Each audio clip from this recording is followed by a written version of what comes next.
ಯಾವ ಬೆಳೆಗೆ ಯಾವ ಪೋಷಕಾಂಶಗಳ ಅಗತ್ಯ ಹೆಚ್ಚಿದೆ, ಯಾವ ಪೋಷಕಾಂಶಗಳ ಅಗತ್ಯ ಇಲ್ಲ, ಅದರ ಆಧಾರದ ಮೇಲೆ ತಾವು NPK ಈ ರಸಗೊಬ್ಬರಗಳನ್ನ ಯೂಸ್ ಮಾಡಬಹುದು. ಮಹಾಗಣಪತಿ ಕೃಷಿ ಕನ್ನಡ ಯೂಟ್ಯೂಬ್ ಚಾನೆಲ್ದಲ್ಲಿ ಎಲ್ಲ ರೈತ ಬಾಂಧವರಿಗೆ ಸ್ವಾಗತ, ಸುಸ್ವಾಗತ. ಇವತ್ತು ನಾವು ರಸಗೊಬ್ಬರದ ಬಗ್ಗೆ ಒಂದಿಷ್ಟು ಮಾಹಿತಿಯನ್ನ ನಿಮಗೆ ಕೊಡ್ತೀನಿ.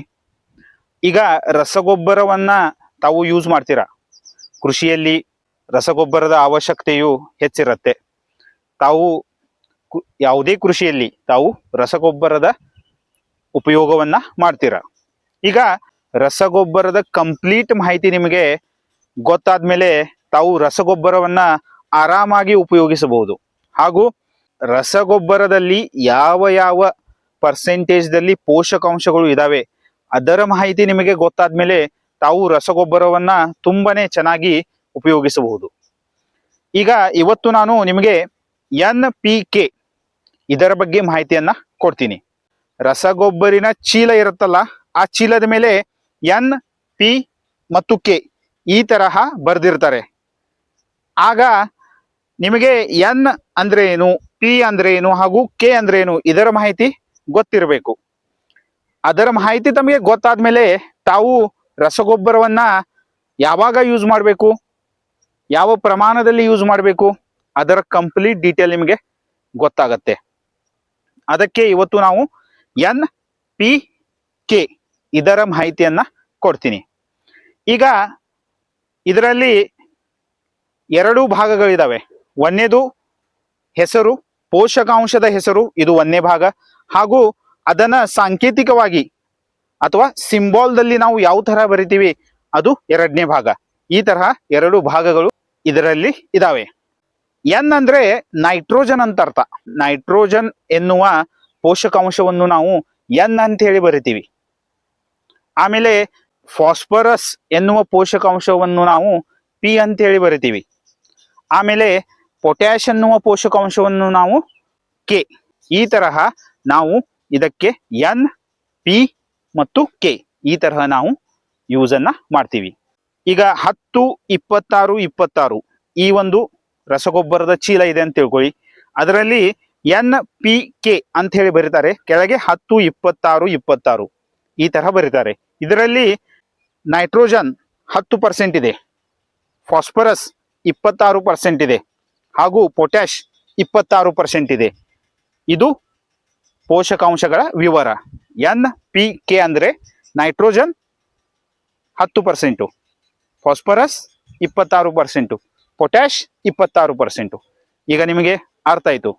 ಈ ತರಹ ಯಾವುದೇ ರಸಗೊಬ್ಬರದ ಮೇಲೆ ಈ ತರಹ ಬರ್ದಿರ್ತಾರೆ, ನೈಟ್ರೋಜನ್ ಎಷ್ಟಿದೆ, ಫಾಸ್ಫರಸ್ ಎಷ್ಟಿದೆ ಹಾಗೂ ಪೊಟ್ಯಾಶ್ ಎಷ್ಟಿದೆ ಅಂತ ಹೇಳಿ. ಈ ಪರ್ಸೆಂಟೇಜ್ ನಿಮ್ಗೆ ಗೊತ್ತಾದ್ರೆ ತಾವು ಈ ರಸಗೊಬ್ಬರವನ್ನ ತುಂಬಾನೇ ಚೆನ್ನಾಗಿ ಯೂಸ್ ಮಾಡಬಹುದು ಅಥವಾ ಉಪಯೋಗಿಸಬಹುದು. ಒಂದಿಷ್ಟು ಚೀಲಗಳ ಮೇಲೆ 19, 19, 19 ಇದು ರಸಗೊಬ್ಬರದ ಚೀಲ. ಈ ರಸಗೊಬ್ಬರ ಚೀಲದ ಮೇಲೆ NPK ಅಂತ ಹೇಳಿ ಬರ್ದಿಲ್ಲ. ಆದ್ರೂ ಅದು ಆ ಸೀಕ್ವೆನ್ಸಿನ್ ಇರುತ್ತಲ್ಲ, ಅದು 3 ಸೀಕ್ವೆನ್ಸಿನ್ ಇರ್ತಾವಲ್ಲ, ಅದು NPK ಅಂತೇಳಿ ತಾವು ಅರ್ಥವನ್ನ ಮಾಡ್ಕೋಬೇಕು. ಈಗ ತಾವು ಯೂರಿಯಾವನ್ನ ಯೂಸ್ ಮಾಡ್ತೀರಾ. ಯೂರಿಯಾದಲ್ಲಿ ನೈಟ್ರೋಜನ್ ಪೋಷಕಾಂಶ ಇರುತ್ತೆ, ಅದೇ N. ಆಮೇಲೆ ತಾವು ಸಿಂಗಲ್ ಸೂಪರ್ ಫಾಸ್ಫೇಟ್ SSP ಈ ರಸಗೊಬ್ಬರವನ್ನ ತಾವು ಯೂಸ್ ಮಾಡ್ತೀರಾ. ಅದರಲ್ಲಿ ಫಾಸ್ಫರಸ್ ಎನ್ನುವ ಪೋಷಕಾಂಶ ಇರುತ್ತೆ, ಅದಂದ್ರೇನೆ P. ಆಮೇಲೆ ತಾವು MOP ಇದನ್ನ ಯೂಸ್ ಮಾಡ್ತೀರಾ. ಅದನ್ನ ಮ್ಯೂರೇಟ್ ಆಫ್ ಪೊಟ್ಯಾಶ್ ಅಂತ ಹೇಳಿ ಕರೀತಾರೆ. ಅದರಲ್ಲಿ ಪೊಟ್ಯಾಶ್ ಇರುತ್ತೆ, ಅದಂದ್ರೇನೆ K. ಈ ತರಹ N ಅಂದ್ರೆ ನೈಟ್ರೋಜನ್ ಅಂಶ ಇರುತ್ತೆ, P ಅಂದ್ರೆ ಫಾಸ್ಫರಸ್ ಅಂಶ ಇರುತ್ತೆ, K ಅಂದ್ರೆ ಪೊಟ್ಯಾಶ್ ಅಂಶ ಇರುತ್ತೆ. ಈ ತರಹ NPK ರಸಗೊಬ್ಬರಗಳು ಇರ್ತವೆ.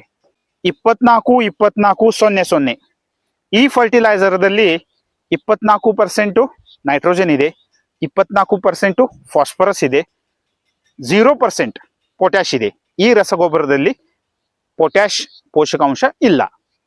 ಹಾಗೆ ಎರಡನೇ ಉದಾಹರಣೆಗೆ 0, 52, 34 ಇದರಲ್ಲಿ ನೈಟ್ರೋಜನ್ ಪೋಷಕಾಂಶ ಇಲ್ಲ, 0% ಇದೆ. ಆಮೇಲೆ ಇದರಲ್ಲಿ ಫಾಸ್ಫರಸ್ ಪರ್ಸೆಂಟೇಜು 52 ಇದೆ. ಆಮೇಲೆ ಪೊಟ್ಯಾಶ್ ಪರ್ಸೆಂಟೇಜು 34 ಇದೆ. ಈ ತರಹ ಈ ರಸಗೊಬ್ಬರದ ಮಾಹಿತಿ. ಈಗ ನೆಕ್ಸ್ಟು 13-0-45. 13-0-45 ಈ ರಸಗೊಬ್ಬರದಲ್ಲಿ ನೈಟ್ರೋಜನ್ 13% ಇದೆ, ಫಾಸ್ಫರಸ್ಸು 0% ಇದೆ, ಆಮೇಲೆ ಪೊಟ್ಯಾಶು 45% ಇದೆ. ಈ ತರಹ ಈ ರಸಗೊಬ್ಬರಗಳು ಇದಾವೆ. ಈಗ ಮತ್ತೊಂದು ಉದಾಹರಣೆಗೆ 0-0-50 ಈ ರಸಗೊಬ್ಬರದಲ್ಲಿ 0% ನೈಟ್ರೋಜನ್ ಇದೆ, 0% ಫಾಸ್ಫರಸ್ ಇದೆ, ಹಾಗೂ 50% ಪೊಟ್ಯಾಶ್ ಇದೆ. ಈ ತರಹ ರಸಗೊಬ್ಬರಗಳ ಕಾಂಬಿನೇಷನ್ ಇರ್ತವೆ. ಮುಂದಿನ ವಿಡಿಯೋದಲ್ಲಿ ಪ್ರತಿಯೊಂದು ರಸಗೊಬ್ಬರದ ಬಗ್ಗೆ ಕಂಪ್ಲೀಟ್ ಡೀಟೇಲ್ ಅನ್ನ ನಿಮಗೆ ನಾನು ಕೊಡ್ತೀನಿ. ಹಾಗೂ ಆ ರಸಗೊಬ್ಬರವನ್ನ ಯಾವ ಸ್ಟೇಜ್ನಲ್ಲಿ ಯೂಸ್ ಮಾಡಬೇಕು, ಹೇಗೆ ಯೂಸ್ ಮಾಡಬೇಕು, ಅದರ ಕಂಪ್ಲೀಟ್ ಡೀಟೇಲ್ ಅನ್ನು ಸಹ ನಿಮಗೆ ನಾನು ಕೊಡ್ತೀನಿ.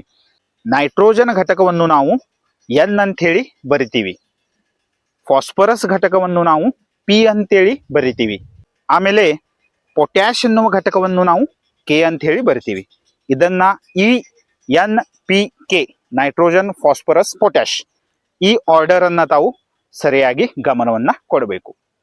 ಈಗ ನೆಕ್ಸ್ಟ್ ವಿಡಿಯೋದಲ್ಲಿ ಪ್ರತಿಯೊಂದು ರಸಗೊಬ್ಬರದ ಬಗ್ಗೆ ನಾನು ನಿಮಗೆ ಕಂಪ್ಲೀಟ್ ಡೀಟೇಲ್ ಅನ್ನ ಕೊಡ್ತೀನಿ. ಈಗ ಭೇಟಿಯಾಗೋಣ ನೆಕ್ಸ್ಟ್ ವಿಡಿಯೋದಲ್ಲಿ. ಥ್ಯಾಂಕ್ ಯು, ಧನ್ಯವಾದಗಳು.